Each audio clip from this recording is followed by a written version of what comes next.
Ladies and gentlemen, it's To Tell the Truth. And here sitting in for Garry Moore is your host for today, Bill Cullen. Hi there. Thank you. Thank you all very kindly. Up there. Thank you. That's enough. Hang on. Oh, that's good.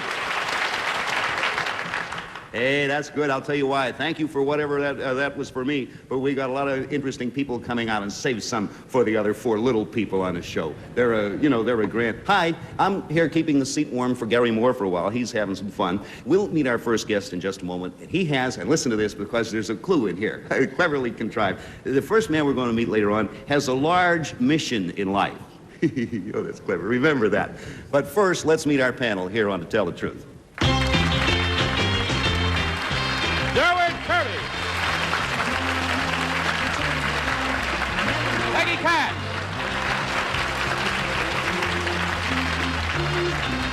Mark Goodson. And Judy Carlisle.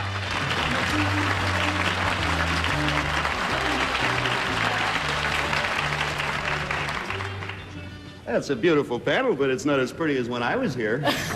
No, I say that. I think you look very pretty there. Thank you, Kitty. It's you. Durwood, I'm happy to see you again, and I'm very pleased that you can be with us. Welcome. Thank you, Bill. My pleasure indeed. It is nice to see you. Right. And I haven't grown since I saw you last. You're still taller than I am, though. Am I really? Fortunately, you have a bad leg. But that's another story. I can't tell you, Peggy, how nice it is to see you. I just saw you yesterday. I know, but it's fun again to see you, Peggy. I mean that sincerely. I'm banking on you to pull me out of this, Peg. Gee whiz. And, Kitty, I can't tell you how nice it is to see you. You seem to be stalling, dear boy. No, I just want you to know it's real nice to see you. It's a pleasure to have you here. Thank you very much. Right, okay, well, oh, hi, Mark. Hello, Bill.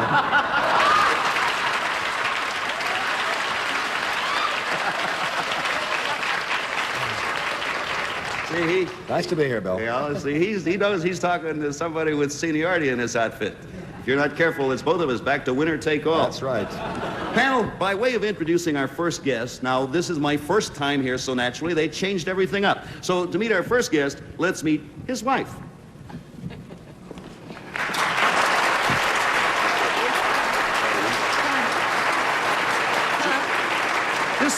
This Mrs. Fabry, Joyce Fabry, right? Right. That's Panel, P-A-N-E-L. Hello. Hi. Hello. Panel, that's Miss Fabry. Now, Miss Fabry, if I may, well, let me see how I can put this. You've already put it so well yourself. As Orson Bean would say, you have been bountifully endowed by our creator, Mrs. Fabry. Would that by any chance have anything to do with his first spot? Yes, it would. It would? Yes. All right, we'll see how it comes out. Now, since Mrs. Fabry is here, I'm going to let her, you're in trouble, Johnny. I'm going to let her do Johnny Olson's job and introduce her husband to us. Miss Fabry, if you will, please. Thank you, ma'am.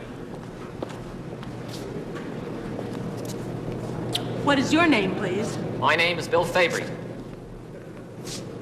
And what is your name, please? My name is Bill Fabry. And what is your name, please? My name is Bill Fabry. And thank you, Mrs. Fabry. You may go backstage now and watch the old man on the monitor, and we'll see you again in just a few minutes. Okay, panel, if you care to hear this, I will now read Bill Fabry's story. I, Bill Fabry, firmly and positively believe that fat can be beautiful. Throughout the United States, fat people are ridiculed, maligned, and misunderstood. In contrast, the pleasingly plump are appreciated, prized, and admired almost everywhere else, including Eastern Europe, all of the Arab countries, and in many islands of the South Seas. Here in America, the underfed Twiggy look is publicized and promoted to such an extent that perfectly healthy women starve themselves into feverish conditions of jangled nerves and bad temper. In order to improve the sad lot of all beautiful fat people, I have founded a new organization called the National Association to Aid Fat Americans. Signed, Bill Fabry.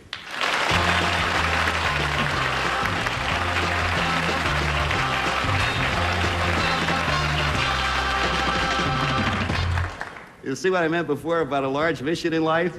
Oh, all right. Now, okay.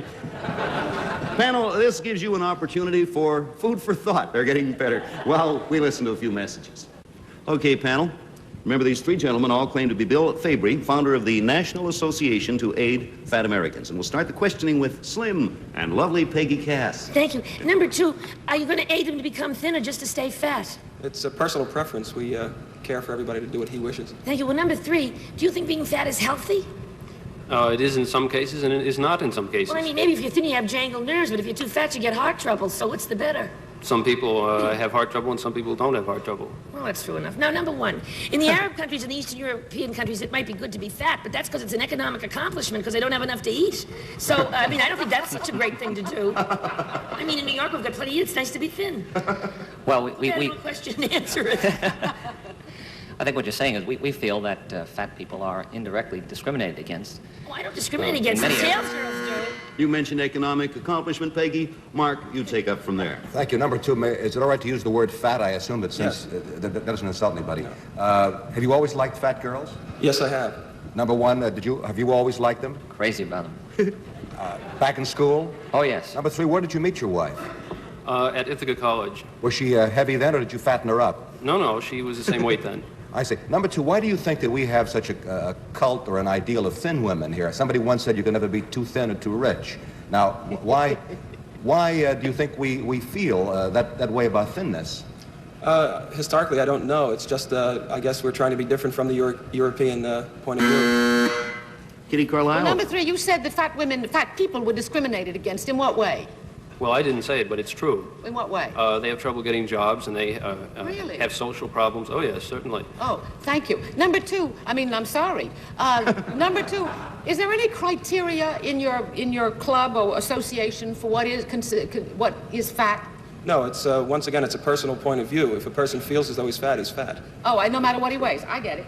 Now, number one, we've all lived on the feeling that moderation is the most important thing in life. Don't you think that too fat or too thin is wrong? Well, it's not a question of moderation, that we actually believe that people's natural body weight sometimes can be attributed as being fat, not Do necessarily. you think, number two, not to be personal, that... Durwood, Kirby. Thank you. Kitty.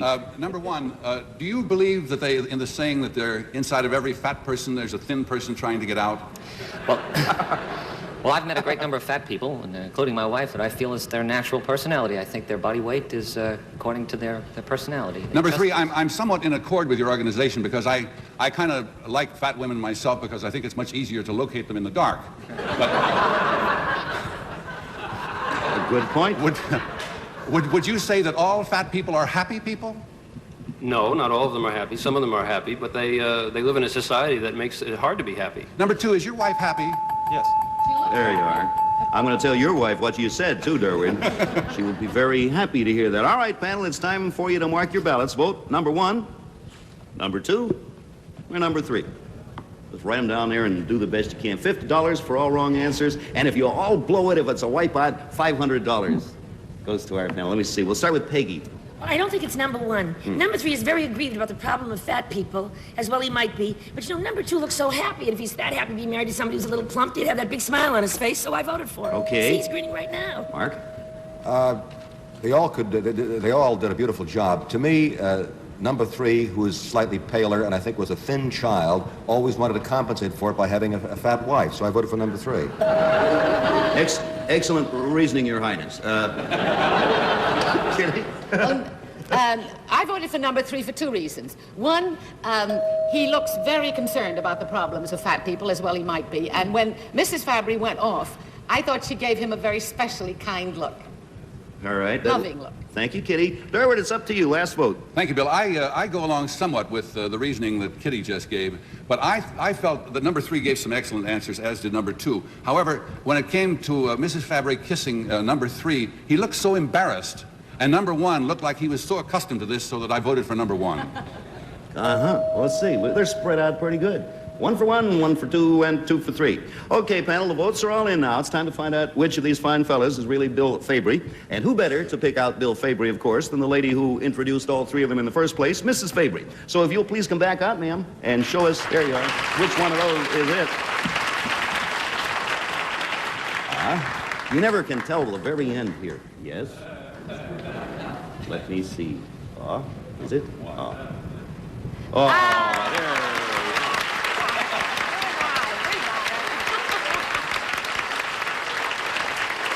Pretty good.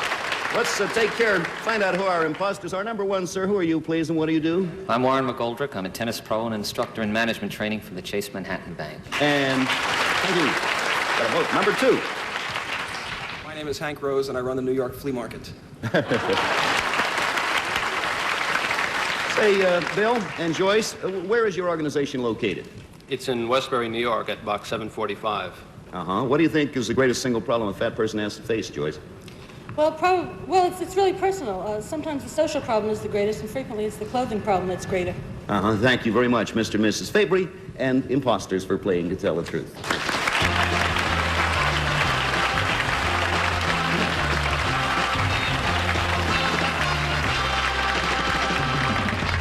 Okay, by way of introducing our next guest, I'd like to show you a picture of half of her. Here you are. Now, all you tennis buffs will, I'm sure, tennis buffs and lingerie fanciers will recognize those panties as belonging to Gussie Moran. Happily, we'll meet all of Gussie in a moment after a few nicely laced messages. As we used to say at South High School at 10th and Carson Street, let's meet our chick style setter. Number 1, what is your name, please? My name is Gussie Moran. Number 2. My name is Gussie Moran. Number 3. My name is Gussie Moran. Okay, let me do some reading for you now. I, Gussie Moran, love to bring style to the tennis court. Although I was the 4th-ranking women's player in the country and have won the women's indoor and hardcourt tennis championships, people undeniably remember me best for my tennis skirt with matching lace panties. Currently, I'm helping to introduce some new tennis fashions. They are equally eye-catching, if not controversial. They're called tennis girl dresses, styled by the famous designer Olga.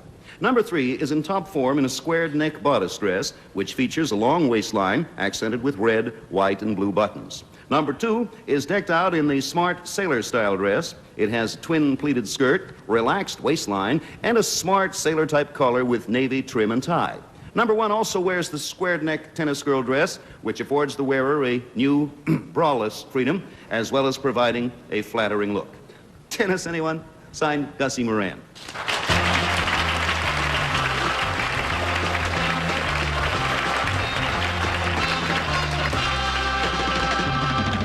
Okay, all 3 of these pretty girls claim to be Gussie Moran. We will start the questioning with a man who's had a great racket for a long time. Mark? Take it away. I don't know too much about tennis. Let's see if I know anything about lace panties. Gussie number 2. When did you begin this? Let's go back in history. When did you start the business of wearing lace panties? 49 in Wimbledon. 49? Mm-hmm. You don't look that old. Number 1, why did you start? Why lace panties? Teddy Tingling designed my tennis dress and forgot the pants. I didn't hear you. Teddy Tingling designed my tennis dress and forgot the pants. It was a last-minute makeup. So what did you do instead? Forgot the pants? Yes. So what did you do instead? He designed pants in a day and put a half-inch lace around the legs. Number 3, how long did you continue to wear lace panties in your tennis playing? Oh, all of my life. Really? Why did you continue with that idea? What was so titillating about lace panties? I dig them. You dig them? So does Mark. Okay, Kitty, can you get us out of panties and into tennis? No, it fascinates me. Well, I'll try. Well, it's very hard to concentrate on anything except the lace on the pants. Number 3, I'll have to ask you one question.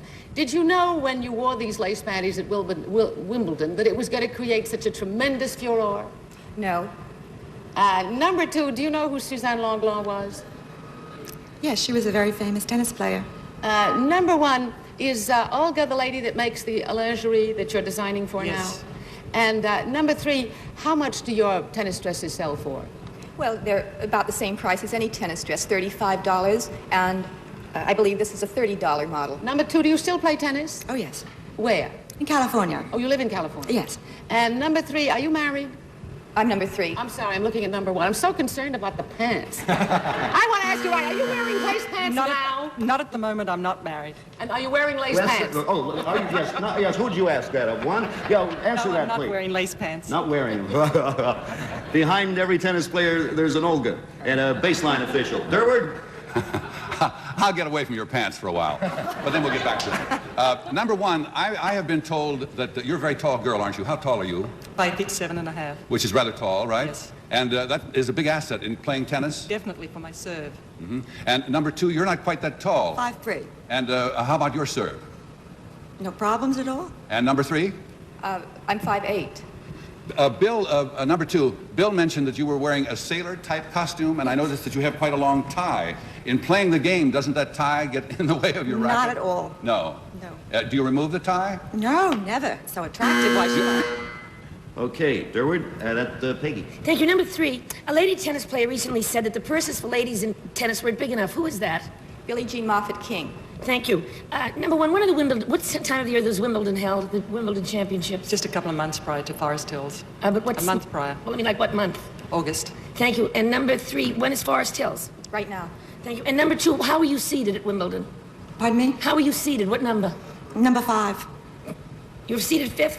Mm-hmm. Thank you. And number 3, who was the first tennis player, lady tennis player, that wore a big thing around her head, like the hippies wear? I think you mean Suzanne Longland, but it wasn't a hippie look. It was more of a bandeau effect. Thank you. Number 2, at Longwood Cricket Club, what kind of courts do they have? Clay. Thank you. Pretty good, Peggy. You know your tennis. Okay, the votes are in. Panel, mark your ballots for number 1, number 2, or number 3. Here, Mark, I see that you're ready to move.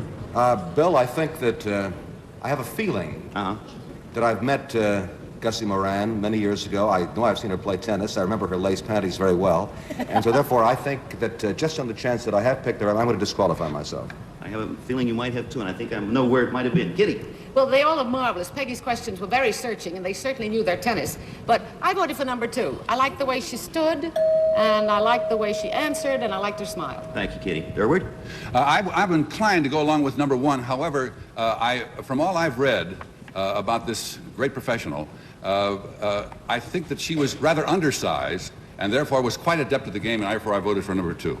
And Peggy. I goofed. It wasn't Billie Jean King who said that. Number 3 was Rosemary Casals. I knew that. And Longwood has grass courts. I think I voted for 3. I voted for 3, but I guess it's 2. Okay, what do we have? We have 2 for 2, 1 for 3, and Mark generously. Wouldn't it be funny if I disqualified myself for the wrong person, too? Well, I've been on the show as a panelist for about a year, and I've done it a couple of times, Mark. So there, even the great ones do it. Don't let it worry you. Will the real Gussie Moran please stand up? There she is. You right? Yeah. Thank you, Gussie. Number 1, would you tell us who you are and what do you do, please? My name is Geoffrey Boyd, and I design computerized typesetting. Number 2? My name is Dolores Meehan, and I'm a housewife and mother from Manhasset, and I never played tennis in my life. Well, you did well. You did well. You did very well. Hey, Gussie, in addition to representing Olga, are you anyone else's representative at the moment? Well, yes, I am. I work for Eastman Chemical in the Codell division, and I also am a representative for Seamless Racket. Uh-huh. It doesn't mean they have no seams. I mean, that's the trade name. You know, I've known you for a long time. What is Gussie? What's your real first name? Well, Gussie comes from Augusta, my middle name. My first name is Gertrude. Gertrude? I'd rather see Gussie than Gertie wearing lace panties. Thank you, Gussie, and our imposters for playing To Tell the Truth.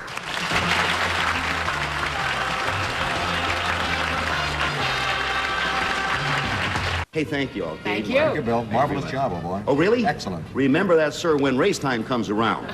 No, thanks, Mark. And Durwood, you've been a great help. I think they ought to give somebody else a chance. Yeah, I do, too. The women. Ladies and gentlemen, this economic discussion will continue tomorrow. Thank you and goodbye from whatever it is.